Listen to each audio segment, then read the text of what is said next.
Assalamualaikum warahmatullahi wabarakatuh. Perkenalkan, kami dari kelompok 11A. Saya Warni Apriyati. Dan saya Trilutfi Octavia Naomi. Di sini kami ingin membahas tentang bioenergetika.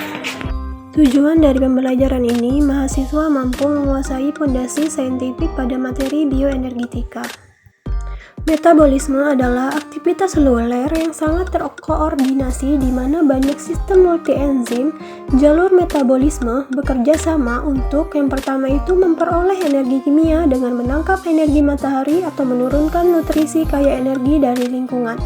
Yang kedua, mengubah molekul nutrisi menjadi molekul karakteristik sel itu sendiri termasuk prekursor makromolekul. Dan yang ketiga, mempolimerisasi prekursor monomer menjadi makromolekul, protein, asam nukleat, dan polisakarida. Dan yang terakhir, mensintesis dan mendegradasi biomolekul yang diperlukan untuk fungsi seluler khusus seperti lipid pemberan, pembawa pesan intraseluler, dan pigmen. Bioenergetika adalah studi kuantitatif transduksi energi yang terjadi pada sel hidup dan sifat serta fungsi proses kimia yang mendasari transduksi ini. Bioenergetika adalah bidang biokimia dan biologi sel yang menyangkut aliran energi melalui sistem kehidupan. Bioenergetika, termodinamika, biokimia adalah ilmu pengetahuan mengenai perubahan energi yang menyertai reaksi biokimia. Reaksi ini diikuti oleh pelepasan energi selama sistem reaksi bergerak dan tingkat energi yang lebih tinggi ke tingkat energi yang lebih rendah. Sebagian besar energi dilepaskan dalam bentuk panas. Organisme hidup dapat dibagi menjadi dua kelompok besar menurut bentuk kimia di mana mereka memperoleh karbon dari lingkungan.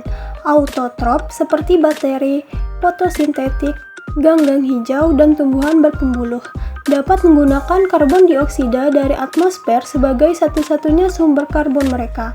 Untuk membangun semua biomolekul yang mengandung karbon, beberapa organisme autotropik seperti cyanobacteria juga dapat menggunakan nitrogen atmosfer untuk menghasilkan semua komponen nitrogennya. Heterotrop tidak dapat menggunakan karbon dioksida atmosfer dan harus memperoleh karbon dari lingkungannya dalam bentuk molekul organik yang relatif kompleks seperti glukosa.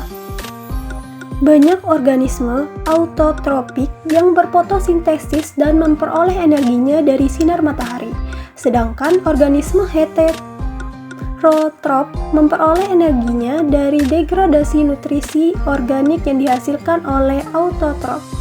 Di biosfer kita, autotrop dan heterotrop hidup bersama dalam siklus yang luas dan saling bergantung di mana organisme autotropik menggunakan karbon dioksida atmosfer untuk membangun biomolekul organik mereka.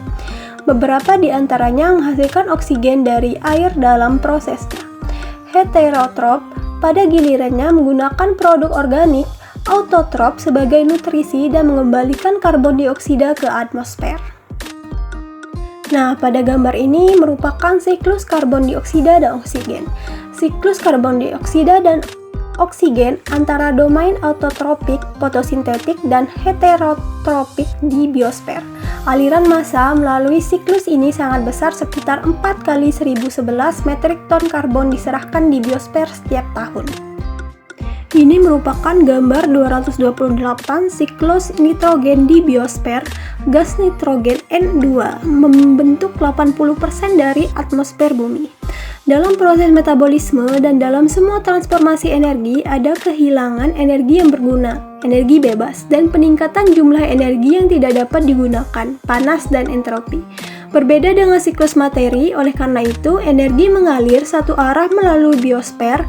Organisme tidak dapat meregenerasi energi yang berguna dari energi yang hilang sebagai panas dan entropi. Karbon, oksigen, dan nitrogen didaur ulang secara terus-menerus.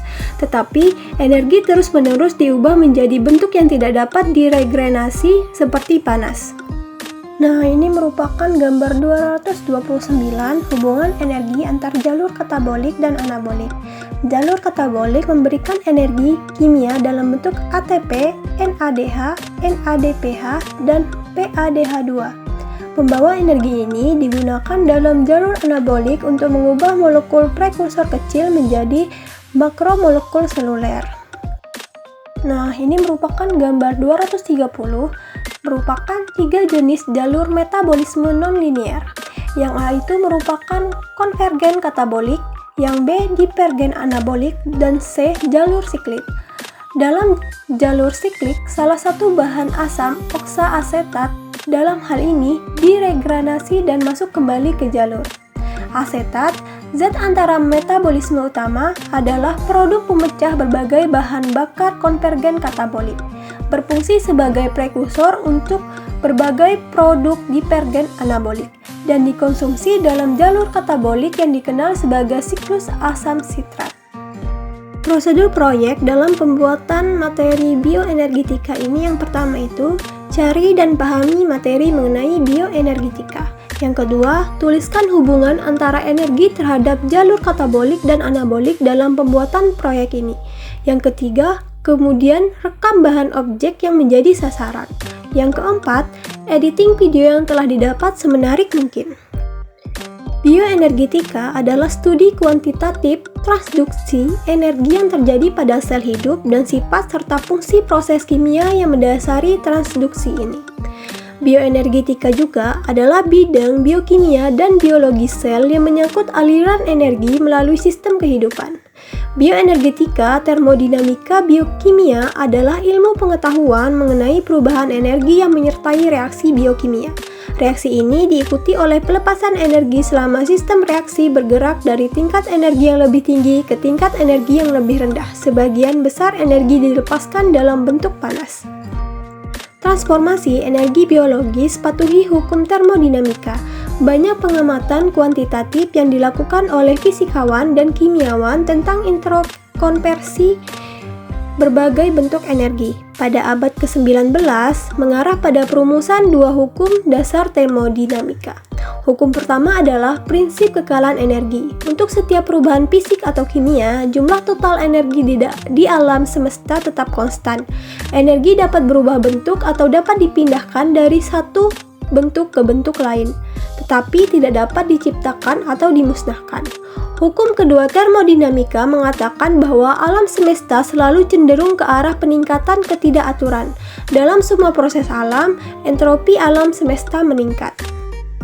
Organisme hidup terdiri dari kumpulan molekul yang jauh lebih terorganisir daripada bahan sekitarnya, dari mana mereka dibangun, dan organisme mempertahankan dan menghasilkan ketertiban tampaknya tidak menyalahi hukum kedua termodinamika. Tetapi, organisme hidup tidak melanggar hukum kedua, mereka beroperasi secara ketat di dalamnya. Untuk membahas penerapan hukum kedua pada sistem biologi, pertama-tama kita harus mendefinisikan sistem tersebut dan lingkungannya. Sistem reaksi adalah kumpulan materi yang mengalami proses kimia atau fisika tertentu. Itu mungkin organisme, sel, atau dua senyawa yang bereaksi. Sistem yang bereaksi dan lingkungannya secara bersama-sama membentuk alam semesta.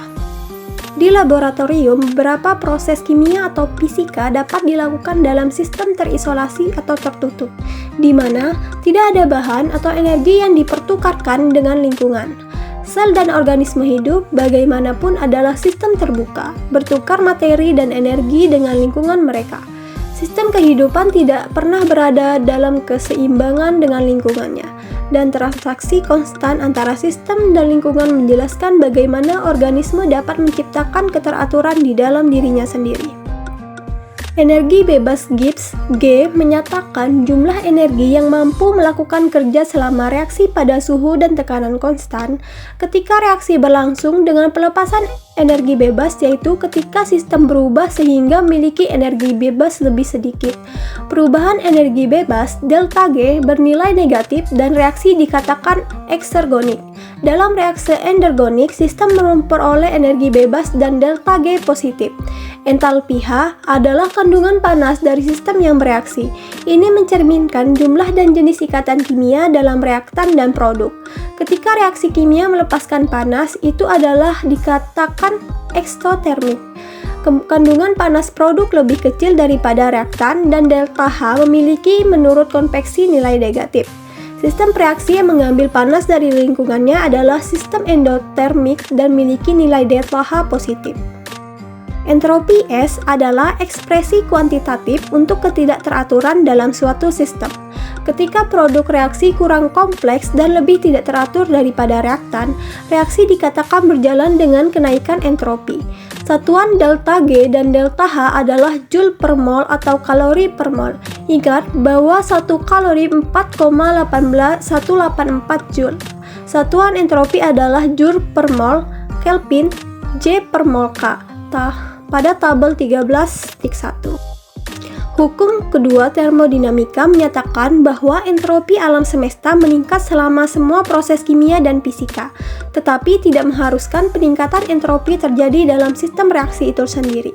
Urutan yang dihasilkan di dalam sel saat mereka tumbuh dan membelah lebih dari dikompensasi oleh gangguan yang mereka ciptakan di sekitarnya.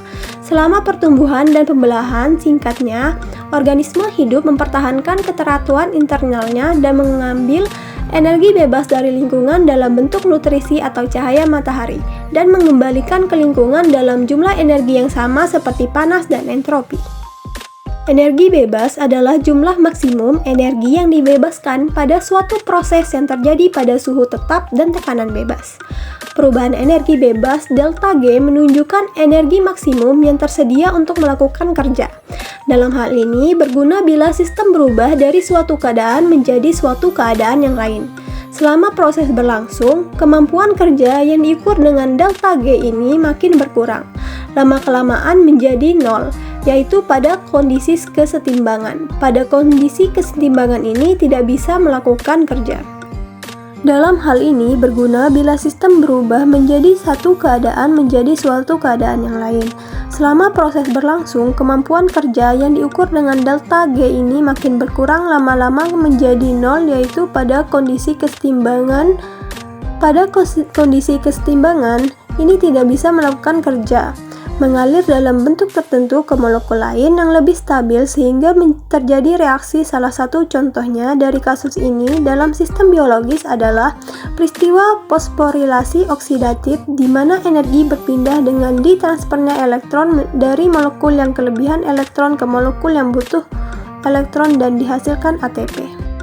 Hubungan energi yang dibawa dari lintas katabolik ke lintas anabolik dalam bentuk yaitu ATP atau adenosin trifosfat, yaitu pembawa gugus fosfat yang memiliki energi tinggi, dan NADH, NADPH, dan PADH sebagai tenaga pereduksi pembawa elektron atau atom H berenergi tinggi. Energi yang berperan dalam metabolisme tubuh ada dua, yaitu ATP dan NADPH. Kesimpulan, bioenergetika adalah studi kuantitatif transduksi energi yang terjadi pada sel hidup dan sifat serta fungsi proses kimia yang mendasari transduksi ini. Yang kedua, hubungan energi yang dibawa dari lintas katabolik ke lintas anabolik dalam bentuk yaitu ATP, yaitu pembawa gugus fosfat yang memiliki energi tinggi, dan NADH, NADPH, dan PADH sebagai tenaga pereduksi, pembawa elektron atau atom H berenergi tinggi. Ada 4 energi yang berperan dalam metabolisme makhluk hidup yaitu ATP, NADH, NADPH, dan PADH. Sekian pemaparan materi dari kami akhiri. Wassalamualaikum warahmatullahi wabarakatuh.